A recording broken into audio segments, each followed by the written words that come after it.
Hi mga langga! Another ulam ideas na naman tayo at paniguradong magugustuhan nyo talaga to dahil pasok na pasok sa banga to. Pasok na pasok sa budget nyo to. Lalong-lalo na yung mga mamis natin dyan na talagang budgeted lang. Diba? Appear tayo dyan. Syempre, hindi tayo pwedeng lumagpas sa ating budget dahil pag tayo lumagpas, lagot kinabukasan. Magdidildil tayo ng asin. Di, joke lang. So, napakasimple lang talaga pero huwag nyong ismulin kahit simpleng-simple lang nito luto at simpleng-simple lang ang ating mga ricados dito, ingredients dito.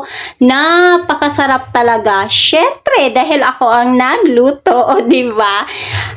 Kahit naman sinong magluluto, basta mapapasarap natin yan. Basta with heart lang talaga yung ating pagluluto. Huwag kang magluto at wala ka sa mood. Kung galit ka. Dahil malamang, hindi yan talaga sasarap yung luto mo dahil may galit. Di joke lang yon.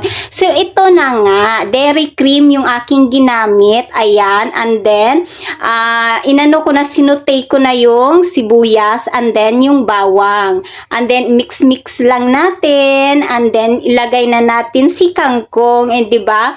Tingnan nyo yung ingredients natin dyan. Hindi yan abot ng 100 guys. Mga langga, hindi aabot ng 100 pesos yung ating ulam for today's video. Ayan. At syempre, lalong sasarap pag nilagyan natin ng mamasitas oyster sauce. Beke naman. O, diba?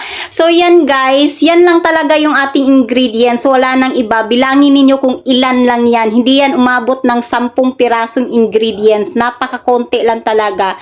And then, pinatong ko na yung tokwa na prinito. Ayan. So, hiniwa-hiwa ng aking jusawa yan dahil dumating na siya nung time na yan dahil gabi na talaga ako nakapagluto. Ito yung time guys na nag-ulam din kami ng seaweeds na shinare ko nga sa inyo and then voila.